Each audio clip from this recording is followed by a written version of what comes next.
ஈசனடி போற்றி. ஆன்மீக அன்பர்கள் அனைவருக்கும் வணக்கம்.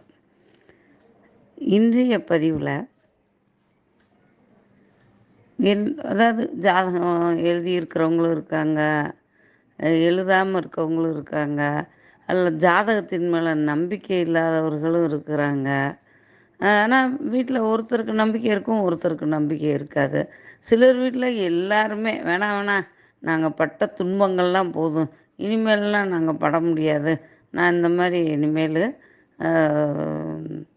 சாமியே ஜாதகமோ சாமியே கும்பிட்றத அளவாக வச்சுக்குவோம் அப்படின்னு இருக்கவங்களும் இருக்காங்க. அது இறைவன் சித்தம். இவங்களுக்கு இப்படித்தான் அப்படின்ற ஒரு காலத்தின் கட்டாயத்தை அவர் கட்டளையிட்டிருப்பார். அதன்படி நடக்குது.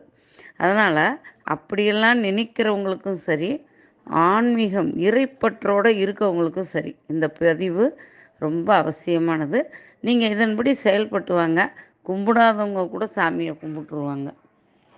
நான் ஒரு 3 பொருள் சொல்கிறேன். அது நாட்டு மருந்து கடைகளில் கிடைக்கும், அதை வாங்கிக்கோங்க. அந்த பொருட்கள் என்னென்ன அப்படின்னா, மருதாணி பொடி, நாயுருவி விதை, பச்சை கற்பூரம் ஒரு துண்டு.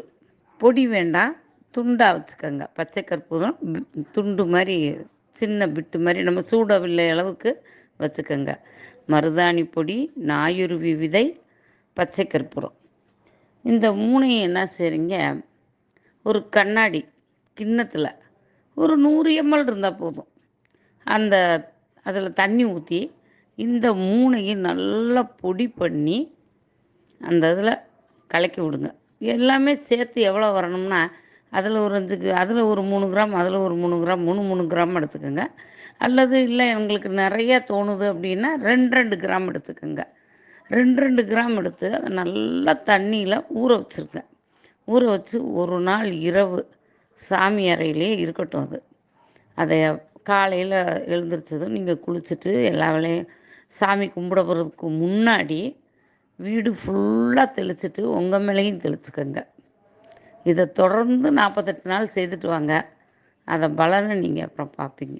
மிகவும் அருமையான பலன் உங்கள் வீட்டுக்கு தேடி வரும், கிடைக்கும். நன்றி.